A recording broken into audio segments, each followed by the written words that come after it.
All right, so hello and good morning to everyone. Thank you so much for joining us today. My name is Antoine. I am one of the advisors here at the advisor team at AM Opportunity. Today I am joined by my colleague Claire, and we have two very special guests. We have Dr. Atoot, who will be joining us, as well as Dr. Weissman, who has just joined us as well. Today will be a Q&A session about letters of recommendation and the importance of those. And so we will be having a few questions that we have had come in prior before this webinar that the doctors will be answering. Claire will be the one who will be interviewing the physicians. And so she will be the one live asking those questions. And then I will be available today in the chat. So if you have any questions for the physicians, please feel free to send them in the Q&A section. If you are on Facebook, please comment there. I will be fielding in the questions from those areas as well.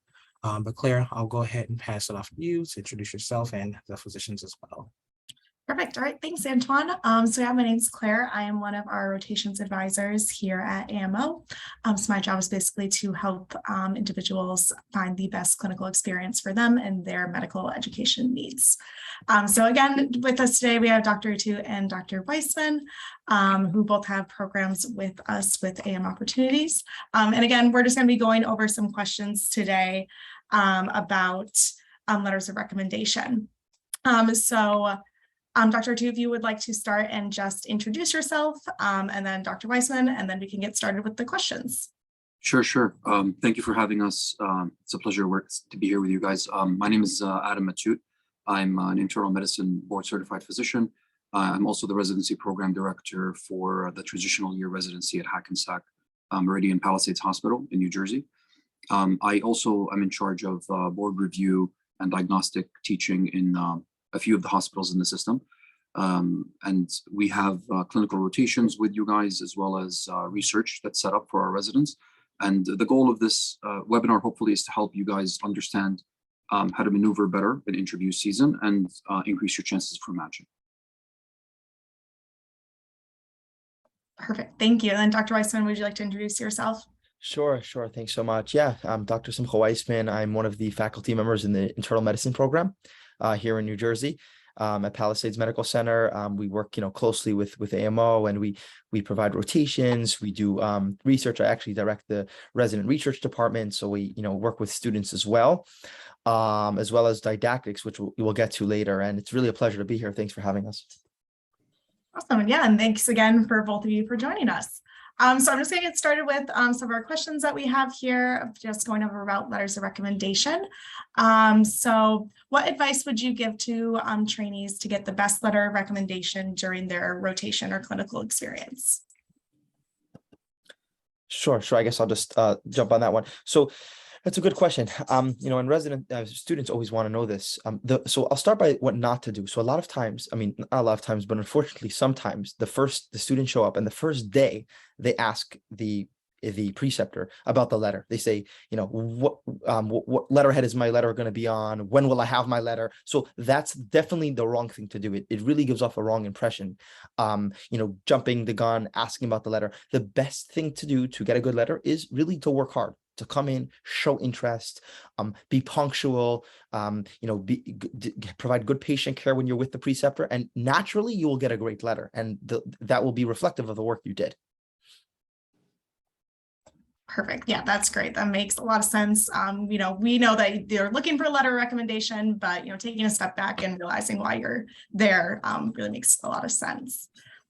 So then Dr. Atoot, for the next question, what would you say is the most important aspect of a letter of recommendation for those that are going to be applying for the match? Sure. So I'll tell you, for example, as a program director, what I look for. I look to see, so all letters of recommendations are generally overwhelmingly positive, right? Most of them, and we get like 3,000 applicants a year, most of them say pretty similar things: excellent, hard worker, professional, etc. So the things that separate it is who wrote it. I think that's a very important one. What title do they have? In what department do they work? So that's something that we definitely pay attention to. In what setting did the extern work with that doctor? Did they work in in observership, hands-on experience, were they involved in patient care, were they not? So we look at that. We look at what actually is written in the letter, obviously the content, but some things, for example, that I think some externs really like, matters to them a lot, that doesn't really matter to us, is it on a letterhead or is it not? That's really not relevant for us. We tend to see who wrote it and what is their background. And most program directors in the country, they know each other. We meet each other at conferences. So when I see the name of a doctor that I recognize, I might just text them, or I receive calls all the time. Somebody saw a letter that I wrote and they ask me, hey, what do you think of this individual? So I think those are the things that matter the most. Perfect. Thank you. Sure. Right. And if either of you have, additional comments you want to add, you can always, feel free to jump in. Sure. And are there any don'ts that you would like to share so that trainees should avoid when doing a rotation if they're looking to get a good letter of recommendation? And I know, Dr. Weissman, you mentioned earlier, first day, don't ask about the letter of recommendation, but is there anything else? Yeah, I mean, one more thing is complaining, because a lot of the faculty and the program directors, APDs, they don't want residents with the intake to be like quote unquote whiners, complaining about the work, complaining about the travel, the hours. So as a kind of like a screening for that, when students are coming and doing externships, the preceptors really don't like if they complain about the parking situation, if they complain about the commute. Like, some physicians are commuting like an hour to work every day. So like if a student comes for a month and is complaining, oh, I had to Uber for 45 minutes to my office, like, again, no one's going to say anything to the student, but that's the type of thing which really rubs preceptors the wrong way and could impact ultimately their letter. So I would say just try to maintain a positive attitude, even if the apartment you're staying in isn't nice or the commute is not what you want it to be, something like this. Perfect. Thank you. And then Dr. Atoot, when reviewing residency applications, what do you look for in a letter of recommendation? So I think we just went over that. It's we look to see who wrote it, right? Yeah. The content of it, and in what experience the actual resident or the extern had during that time. That's about it. That's what we look for. Perfect. And then I guess I'm going off of that. Are there letters from U.S. physicians, are letters of recommendations from U.S. physicians stronger than those from preceptors abroad? So if people abroad are applying to the match, would you prefer them to have letters of recommendation from U.S. preceptors? Yeah, to me, I think that's a critical thing to have. If the medical system in the U.S. is extremely variable and very different than other parts of the world. So just because you got a letter from a doctor in Egypt does not necessarily mean it translates well to clinical practice here in the US. I tend to take on a lot of IMGs, both as an extern and as a program director. I'm an IMG myself, so I make sure that I bring in as many IMGs as I can. And I'll tell you that some of the externs that come have cultural shock. They're not used to dealing with patients the way the US system expects you to, or the nurses or whatever. It's very different. And so I highly, highly advise you guys to have some clinical experience in the US. Ultimately, that's where you're trying to work. The guidelines here are also very different from certain parts of the world, the treatments for certain conditions. So I would be remiss to tell you, if you applied, your chances are going to be low if you don't have some clinical experience in the US. And obviously a letter comes with that, right? So definitely try to get your foot in the door here and do some externship, is my opinion. Perfect. Sure. All right. And then we're going to talk a little bit about virtual rotations. So are letters of recommendations from virtual rotations going to be just as strong as those that you can get from an in-person rotation? Okay, I guess I can answer this. I think it's all, again, it comes down to tiers. If you do in-person externship, obviously that's kind of the best, but a lot of students have trouble with the travel, with the visa, with economic costs of staying and paying in person. So I think virtual, and kind of the feedback that we've got is that it's a very close second. It's definitely the best thing they can do if they're not able to come here. And in terms of the letter, I mean, it still shows interest, right? And ultimately, the whole point is that how interested are they in the field, in medicine? So if they come, they do a virtual rotation. It does definitely give them an edge on somebody who didn't do anything. Yeah. Yeah, that makes complete sense. And then I think just kind of going off of that, and you sort of touched on this, but someone did ask, will my chances of getting into a residency program be affected by the number of virtual rotations compared to the number of in-person rotations? No, so these are the things. So a lot of students think like, does this look better? Does this work? It's not like a ratio. There's no like mathematical equation to it. The more you do, the better. So, some people say, do I need to do one rotation? Do I need to do two? I mean, it's like saying I own two buildings. Could I own a third? Yeah, if you own a third, it's better. You know what I mean? Like Yeah. the more the better. But at least I would say one or two, at least to show interest. But it doesn't look. It looks, if anything, it looks like you're trying to learn. You're trying to gain experience. So I can't see how it would negatively impact your application. Absolutely. And then if both of you just want to talk a little bit about the rotations that you host with AMO, just so our audience can get a better understanding of those. Sure. So Claire, actually, as far as the virtual one, I'll tell you also from our perspective. Yeah. Right now, ACGME is recommending all interviews to be done via, virtually for this residency application cycle. And I, as a program director, I'll tell you, I don't think virtual interviews are going away anytime soon. I think they've made it much easier for people to apply broader, right, and become more economically feasible for students. So with that comes the virtual rotation. So I don't think those are going away anytime soon either. We offer a virtual rotation. We created it actually during the COVID time because we realized just restrictions and cancellations of rotations were happening all the time due to the unpredictability. And I'll tell you, like, I had a lot of fun doing the virtual rotations. I felt like I was able to get pretty close with some of the externs because it was more of like a one-on-one rather than like a team setting. Obviously, in person is better, right? You're going to get more clinical experience that way. You're going to see more patients, but the virtual experience is a close second. And I never hold it against a student if they've done that versus if they've done like nothing at all, no clinical experience in the US whatsoever. As far as the rotations, I think maybe Sim, you can touch base on a little bit more. Yeah, sure. So what we try to do is we really try to provide teaching, education. We don't, in some places, maybe, and I think pretty strongly, sometimes the student will be helping the preceptor with notes or helping them do their work. That's not how it is with, definitely myself and definitely with Dr. Atoot. We are there to provide education. We want the students to learn. If they come in knowing the same amount, we failed. And we really, really try to teach them. When, let's say we have a case of cellulitis or a case of a cough, we go through differentials, we talk about treatment regimens, and we engage the student as if he would be there on his own. What would he do? And that's kind of the goal of why we're doing this.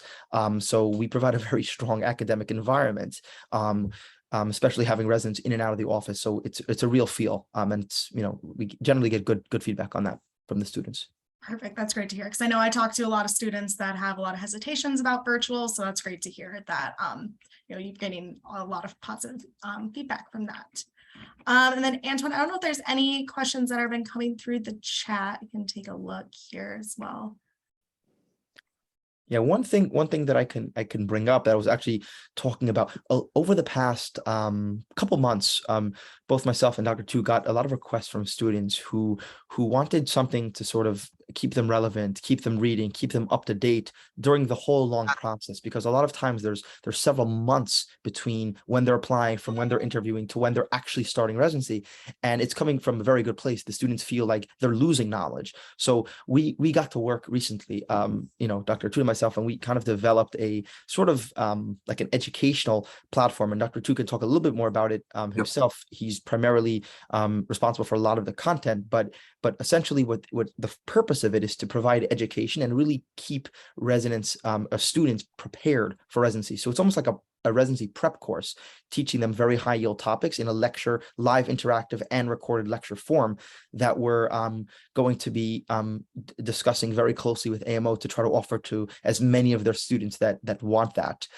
So it's something new that we're doing, and maybe Dr. Z, you want to elaborate a little bit on that? Yeah. So Claire, it's called MedComplete, and we've been running it for about a year now. And essentially, what we do is right now we give lectures at 5 different residency programs, including ours. And these are the lectures that we give them every week for, didactics to learn, right? Mm-hmm. And so for externs that are planning to do residency or medical students, joining those lectures virtually allows them to essentially sit through almost a year's worth of curriculum before they start their PGY 1 year. And so if you're wondering like, okay, this is interview season right now, I'm not doing a lot of clinical rotations, how can I stay medically relevant? Well, every week you get a chance to sit in on 3 lectures that we're giving live to residents, and you have the ability to ask questions, you have the ability to interact with the residents if you have anything, or you answer questions that we're asking. They're on various different topics within internal medicine.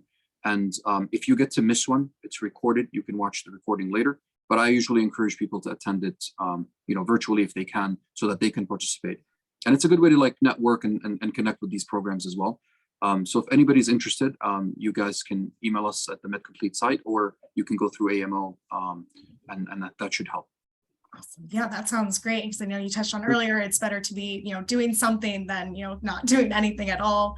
Sure. Okay, it looks like we do have some questions coming in on the chat.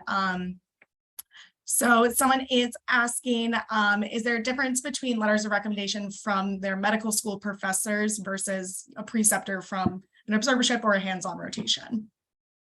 Yeah. So I think that goes back to kind of what we touched on. So I will say, of course, you want to get letters from people you've worked clinically with, who could attest to your clinical abilities, because a lot of the basic science abilities is evident on your scores, right?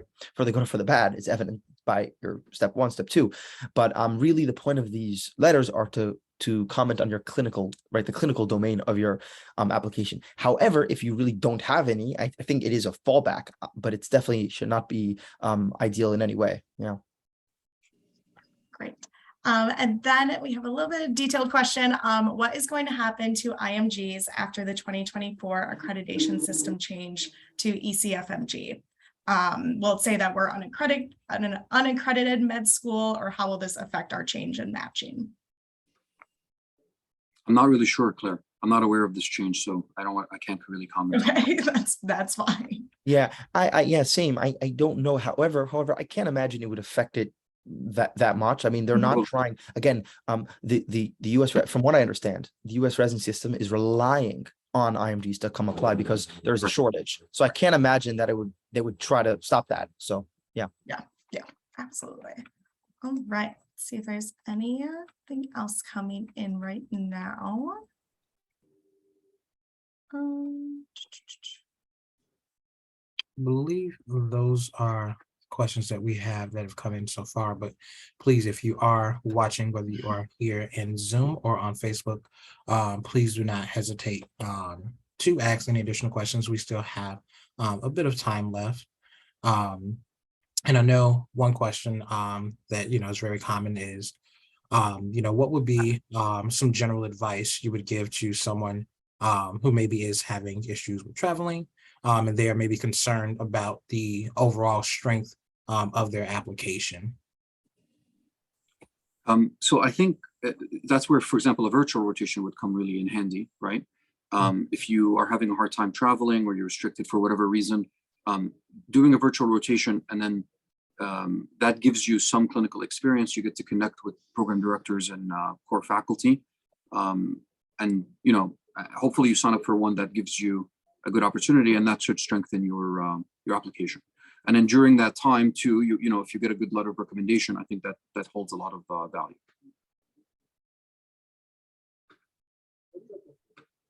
So guys, I also want to share, just in case sometimes people have questions, can we share our emails with them in case they need to reach out to us? So I know usually we'll try to keep those questions filtered to us, but definitely if anyone is interested, what we can do is field those questions directly to you. So to anyone watching, I will share in the chat the advisor's email. It is going to be advisors@amopportunities.org.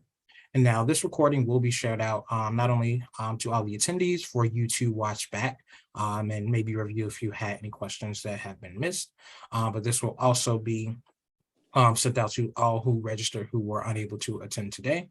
And then that way we'll be able to share not only this information, but also if you are interested in joining the program, Dr. Atoot or Dr. Weissman, you'll be able to get some more information directly from us, and an advisor will be able to answer any questions and make sure that you'll be able to sign up and reserve that particular rotation as well. All right, and we do have some more questions that have come in. And so one question that has come in is, do the program directors focus on the gap after graduation? And what is considered a safe gap after graduation? Yeah, I can. So I mean, again, if you take a gap, it's okay. It's 1 year, 2 years. There's no exact number. It's not like, okay, it's a 3-year gap. That's it. There's no real equation here. However, even if it's 1 year, you have to show that you're still engaged somehow. Let's say you took a 1 year gap, a 2 year gap. It's fine as long as you tell them, hey, I had it. I needed to work.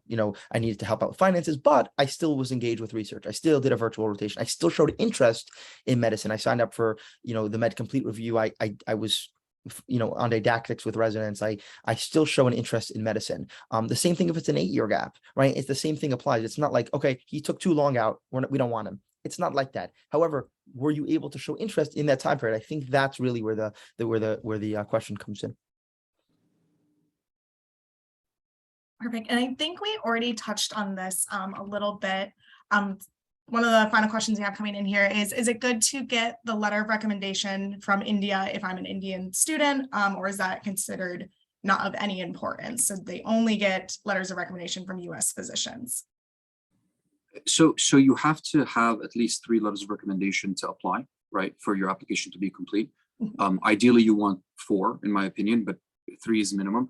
So if you can only get letters from your home country because you didn't do any clinical experience in the US, you have no other option, right? So then just get those and apply. But I will tell you that it's not as strong as if you have letters from US clinical physicians. And then the letters in the US are also tiered. So like, for example, if when you upload your letter, it asks you, is this person a program director? Is this person a chair of a department, or are they not, right? So the highest, in my opinion, the highest strength of letters are ones in which you do your rotation in a residency program, right? Because ultimately you want to do residency, and so you want to be around other residents, a program that's academic in a hospital or a clinic, right? But in a residency program, those letters tend to be the highest, especially if you get one from a program director or a chair of a department. The next one would be if you got a letter from a core faculty member in a residency program. That also is a strong letter. The third strongest would be letters from just general community doctors that are not involved in academic hospitals or programs, because that tends to be not as much of an academic rotation. And then the least one would be foreign IMG letters from their home country, right? So that would be the least strength one, in my opinion.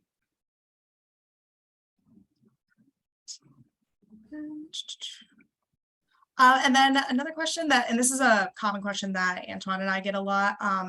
Are observership letters of recommendation going to be as strong as a letter of recommendation from a hands-on rotation?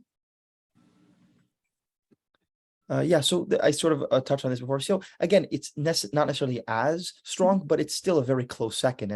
But if economics or travel is an issue, it's definitely recommended to do. And a lot of times it's weighed nearly the same. So I would encourage it. Perfect. All right. And then Antoine, I don't know if there's any other questions coming in the chat. Don't see any more in the Q&A right now. Yep, I am just checking for any additional from Facebook, and it does not look like we have any.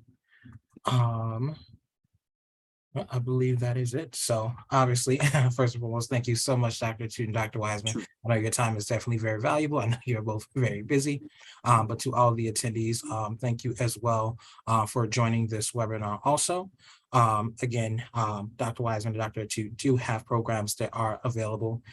In this email summary, you will get this recording, and you will also get a link to the programs as well.